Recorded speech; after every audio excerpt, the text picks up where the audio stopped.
নিষিদ্ধ চাওয়া লেখিকা আফরোজা পর্ব 63, 64, 65।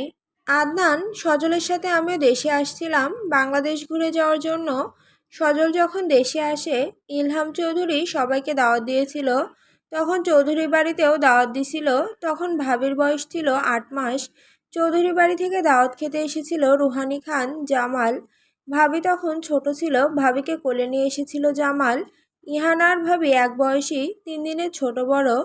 সজল দেশে আসার পর প্রয়োজনীয় কাজ ছাড়া কারো সাথে কথা বলতো না। বাচ্চাদের তো একদম পছন্দ করতো না। ইহানাকেও কোলে নিত না। সজল তখন ডাইনিং রুমে বসেছিল ইলহাম চৌধুরীর কথা রাখতে। সবার সাথে টুকটাক কথা বলছিল আর পরিচিত হচ্ছিল। জামালের কোলে বসে ইসরাত খুব কান্না করছিল। সজলের ভাবির কান্নার আওয়াজে বিরক্ত লাগছে। সোফা ছেড়ে উঠে দাঁড়িয়ে দেখতে লাগলো কে কান্না করছে। সজল দেখতে পেল জামালের কোলে ভাবি কান্না করছে। সজল জামালের কাছে গিয়ে জিজ্ঞেস করলো, এভাবে কান্না করছে কেন? ওর কান্না থামাও, ওর কান্নার আওয়াজে আমার কান ফেটে যাচ্ছে। জামাল বলল, সরি ভাইয়া, আসলে বোনকে ইনজেকশন দিয়ে এখানে নিয়ে এসেছি তো তাই এইভাবে কান্না করছে। আমি বাড়ির বাইরে যাচ্ছি সজলকে দেখে। ভাবি সজলের কোলে যাওয়ার জন্য লাফালাফি করছিল। সজলও হাত পেতে ভাবিকে কোলে নিল। ভাবি সজলের কোলে গিয়ে আরো জোরে জোরে চিল্লিয়ে কান্না করতে শুরু করলো। সজল ভাবিকে ঠান্ডা করার জন্য হাঁটতে শুরু করলো। ঘর থেকে বেরিয়ে উঠোনে গিয়ে ভাবিকে পাখি কাক দেখিয়ে কান্না থামানোর চেষ্টা করছে। কিছুক্ষণ পরে ভাবির কান্না থেমে যায়। সজলের বুকে ঘুমিয়ে পড়ে। সজল ঘরের ভেতরে গিয়ে জামালকে বলল, ঘুমিয়ে গেছে, রুমে শোয়াই দিয়ে আসো।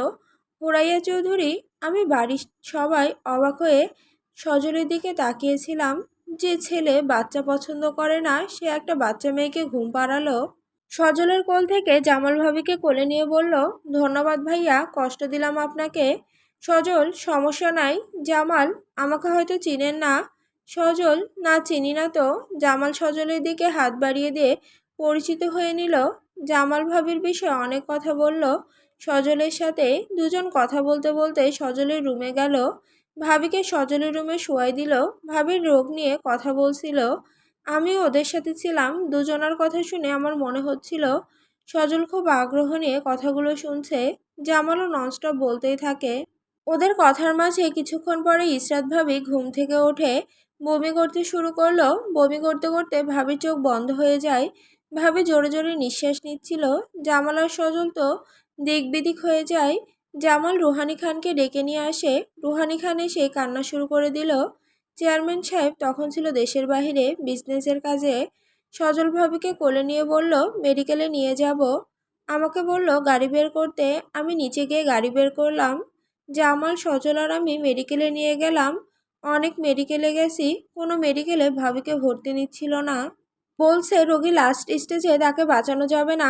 সরকারি মেডিকেলে ভাবিকে ভর্তি নেয়, লাইফ সাপোর্টে রাখা হয়। ভাবিকে রক্ত দিতে হবে, কিন্তু ভাবির রক্ত কোথাও পাওয়া যাচ্ছে না।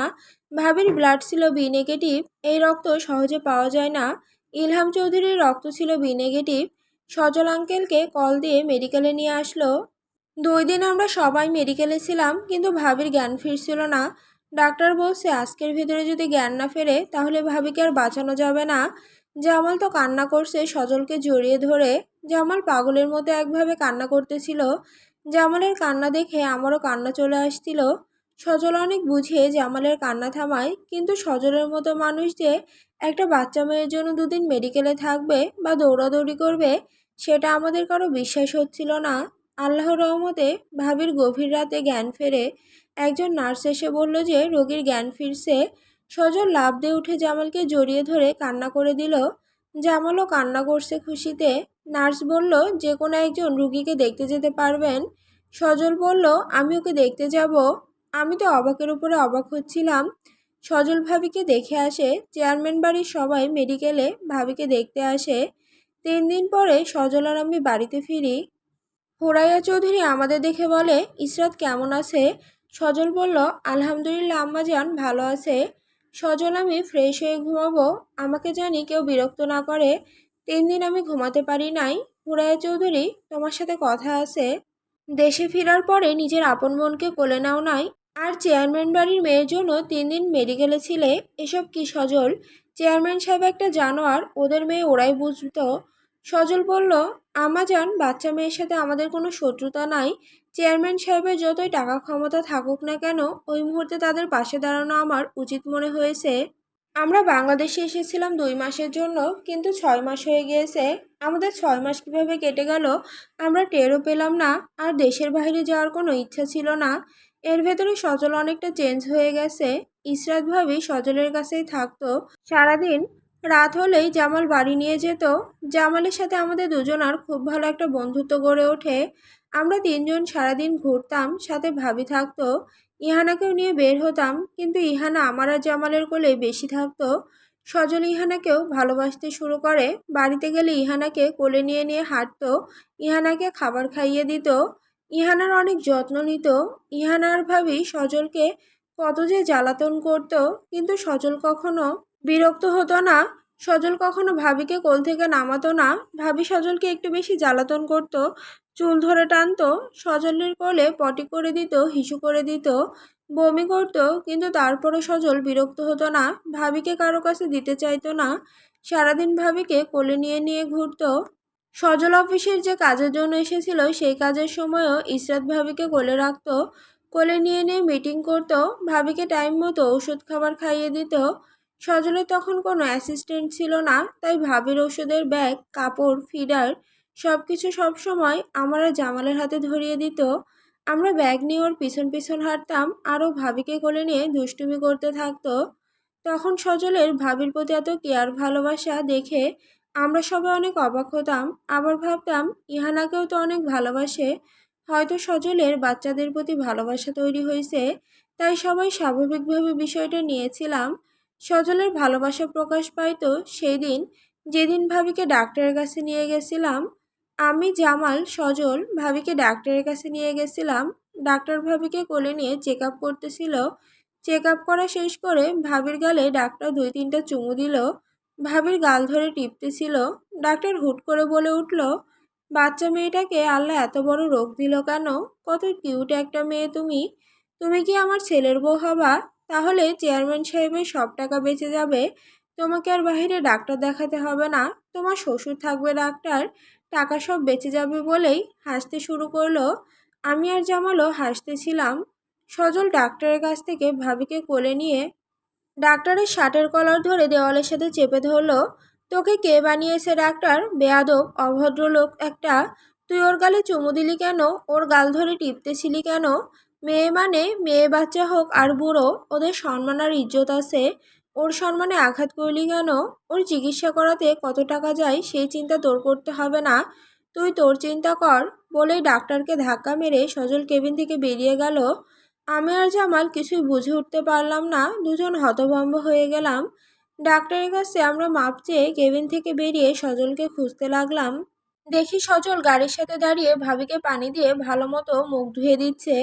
আমি সজলকে জিজ্ঞেস করলাম, কিরে তোর কি হয়েছে? তুই এরকম আচরণ করলি কেন ডাক্তারের সাথে? ডাক্তার তো দুষ্টামি করছিল, তুই এত সিরিয়াস হয়ে গেলি কেন? সজল বলল, তোদের সাথে আমার এইসব বিষয়ে কথা বলার কোনো ইচ্ছে নাই। আমার গায়ে জ্বর উঠে গেছে, নাপা নিয়ে আয়। আমি গিয়ে সজলের কপালে হাত দিলাম। দেখি সত্যি সত্যি সজলের গায়ে জ্বর উঠে গেছে। আমি জামালকে বললাম, জামাল ভাবিকে নিয়ে বাড়িতে যা তুই, কাল দেখা হবে। জামাল ভাবিকে নিয়ে গাড়িতে উঠে চলে গেল। আমি সজলকে ওষুধ খাইয়ে দিয়ে একটা রিক্সা ডাক দিয়ে রিক্সায় উঠে পড়লাম। একটা পার্কের সামনে গিয়ে রিক্সা থেকে নেমে ভাড়া মিটিয়ে পার্কের ভেতরে ঢুকে দুজন দোলনায় গিয়ে বসলাম। সজলকে অনেক অস্থির দেখাচ্ছে। সজলের গা জ্বরে পুড়ে যাচ্ছে, সজলের চোখ লাল হয়ে গেছে। আমি জিজ্ঞেস করলাম, বাচ্চা মেয়েকে নিয়ে এত পজিটিভ সিরিয়াস হওয়ার কারণ কি? সজল, কোনো কারণ নাই। ওই ডাক্তার ইসরাতকে নোংরাভাবে স্পর্শ করতেছিল, যা আমি সহ্য করতে পারছিলাম না। আমি বললাম, ডাক্তার কিভাবে স্পর্শ করছিল তা আমি দেখেছি তো। তুই এত পজিটিভ হলি কেন? তোর ব্যক্তিত্বের সাথে এসব মানায় না। সজল, আমি জানি না ওই বাচ্চা মেয়ের ভেতর কি আছে। ওর প্রতি আলাদা ভালোবাসা টান অনুভব করি। ওকে প্রতিদিন আমার দেখতে ইচ্ছা করে। ওর দুষ্টুমিগুলো আমার কাছে অনেক ভালো লাগে। হয়তো ভালোবেসে ফেলেছি, ওকে আমার বউ বানাবো। আমি বললাম, আস্তাগফিরুল্লাহ, কি বলছিস তুই? তোর মাথা ঠিক আছে তো? পাগল টাগল হলি না তো? কেউ যদি শোনে তোর এই কথা, তোকে ঠিকই পাগলাগারদে রেখে আসবে। তোর ব্যক্তিত্বকে এত ঠুনকো হতে পারে না সজল। সজল, ভালোবাসার কাছে ব্যক্তিত্বের কোনো স্থান নাই। সৃষ্টিকর্তা ছাড়া কেউ আমাদের আলাদা করতে পারবে না। আমার বউ বানিয়েই ছাড়বো, দেখে নিস। আমি আর সজলের সাথে কথা বাড়ালাম না, কারণ সজল ঘাড়ত্যাড়া, যা বলে তাই করে। ওকে বুঝিয়েও কোনো লাভ হবে না। ওকে নিয়ে বাড়িতে গেলাম। সজল বাড়িতে গিয়ে ঘুমাচ্ছে। সকাল গড়িয়ে দুপুর হয়ে গেছে, এখনো সজলের ঘুম ভাঙছে না। আমি সজলের কপালে হাত দিয়ে দেখি সজলের জ্বরের মাত্রা খুব বেড়ে গিয়েছে। আমি আন্টিকে ডেকে নিয়ে আসলাম। আন্টি এসে সজলকে বারবার ডাকছে, সজলের কোনো হুঁশ নেই। আন্টি আমাকে ডাক্তার নিয়ে আসতে বলল, আমি গিয়ে ডাক্তার নিয়ে আসলাম। ডাক্তার এসে সজলকে দেখে কিছু ওষুধ লিখে দিল। সজলকে ইঞ্জেকশন মেরে দিল। ডাক্তার বলল, ভয়ের কিছু নাই, কিছুক্ষণ পরে জ্ঞান ফিরে আসবে, তখন তাকে খাবার খাইয়ে ওষুধ দিবেন বলেই ডাক্তার চলে গেল। রাতে সজলের হুঁশ ফিরল। পাশে আন্টি আর আমি বসেছিলাম। আমি বললাম, কিরে শালা, তোর কি অবস্থা এখন? সজল, আমার আবার কি হয়েছিল? হুরায় চৌধুরী, জ্বরে তোর হুঁশ ছিল না, আবার বলছিস আমার কি হয়েছে? তোর জন্য মেয়ে দেখতে হবে, তোকে বিয়ে দিয়ে দিব, বউ তোর খেয়াল রাখবে। আমি অট্টহাসি দিয়ে বললাম, আন্টি, আপনার বউয়ের খেয়াল রাখতেই তো 2-3 জন লোক দরকার হয়, আপনার বৌমা কিভাবে ওর খেয়াল রাখবে? হুরায় চৌধুরী, সজলের কোনো পছন্দ আছে নাকি? মেয়েটাকে আমাকে বল না বাবা, একবার দেখা করে আসি, তাদের বাড়িতে বিয়ের প্রস্তাব নিয়ে যাব। সজল, শালা চুপ থাক। আম্মা জান, আপনি ওর কথায় কান দিয়েন না, হুদাই বকবক করে। কিরে শালা, আমাকে চুপ থাকতে বলছিস কেন? সকালেই তো বললি। আন্টি, চেয়ারম্যান বাড়ির মেয়ের প্রেমে পড়েছে আপনার ছেলে। হুরায় চৌধুরীর হাসি মাখা মুখটা নিমিষে গায়েব হয়ে গেল। রাগান্বিত কণ্ঠে বলে উঠল, কখনোই ভুল করবি না। খানবাড়ির দিকে আর কখনো পা ফেলবি না। খানবাড়ি আমাদের জন্য অভিশপ্ত। ওদিকে যারাই নজর দিয়েছে তারাই ধ্বংস হয়ে গেছে, কেউ জীবিত থাকতে পারে নাই। তোর ফুফুরও মৃত্যু হয়েছিল খানবাড়ির ছেলেকে ভালোবাসার অপরাধে। খানবাড়ির প্রতিটা ছেলে কুলাঙ্গার, অমানুষ। মেয়ে কোনটার প্রেমে পড়েছিস? আমি আর ভয়ে কোনো কথা বললাম না। আন্টির কথা শুনে আমি চুপ হয়ে গেলাম। সজল, তাকে ভালোবেসে ফেলেছি মন দিয়ে, সেই মন তো আর ফেরত নিতে পারবো না।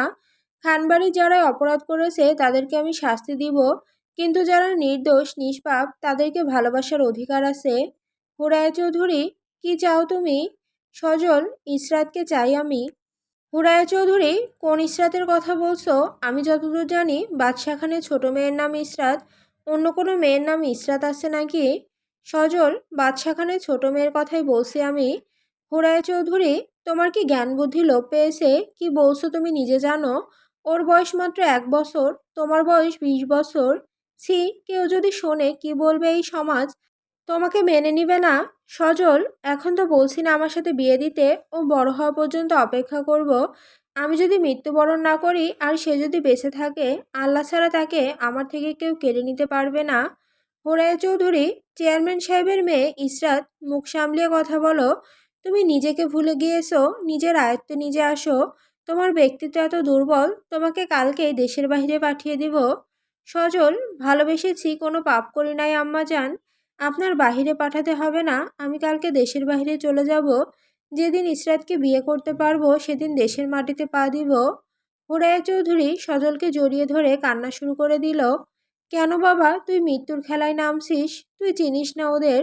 ওরা খুব খারাপ, নিজেদের স্বার্থের জন্য নিজের সন্তানকেও বলি দিতে একবার ভাবে না। সজল, আম্মা জান, আপনার ছেলে তো দুর্বল না, মৃত্যুর ভয়ে পিছপা দিবে। নিজের ভালোবাসার মানুষকে ধরে রাখতে হবে। ভয়ে যদি ওকে ছেড়ে দিই তাহলে তো আর আমার ভেতরে পুরুষত্ব থাকলো না। আমি ওদের মতো কাপুরুষ হয়ে গেলাম। আমার একটা চুলও বাঁকা করতে পারবে না। আপনার ছেলেকে এত দুর্বল ভাবিয়েন না। হুরায় চৌধুরী, তোর সব কথা আমি বুঝলাম। তুই বল, 1 বছরের একটা মেয়ের প্রেমে কেমনে পড়ে মানুষ? তার চাইতে বাদশার বড় মেয়ে রিপার সাথে প্রেম কর। এমপি সাহেবের মেয়ের প্রেমে পড়তে দরকার হলে দুনিয়ায় কি মেয়ের অভাব পড়ছে যে 1 বছরের একটা মেয়ের প্রেমে পড়লি? মানুষ তো চরিত্র নিয়ে কথা বলবে। পৃথিবীতে কেউ হয়তো এই ধরনের আজগুবি কথা আর শোনে নাই, যে 1 বছরের একটা বাচ্চা মেয়ের প্রেমে পড়ে 20 বছরের ছেলে। এই সমাজ ইসরাতের গায়ে কলঙ্ক দেবে। সমাজ কখনো মেনে নেবে না। আমাদের বেঁচে থাকতে হলে সমাজের সাথে তাল মিলিয়ে চলতে হবে। তুই বাবা ওই মেয়ের চিন্তা মাথা থেকে বাদ দে। সজল, আম্মা জান, আপনি বোঝার চেষ্টা করছেন না কেন? চাঁদের গায়েও কলঙ্ক আছে। আমার বইয়ের আর আমার গায়ে কলঙ্ক তো থাকতেই পারে, তা নিয়ে এত চিন্তা করেন কেন আম্মা জান? হুরাইয়া চৌধুরী, আল্লাহ তুমি আমারে নিয়ে যাও, বউ ডাকাও শুরু করে দিছে। কোন পাগল জন্ম দিলাম আমি, ও খোদা এই পোলারে কে বুঝাবে।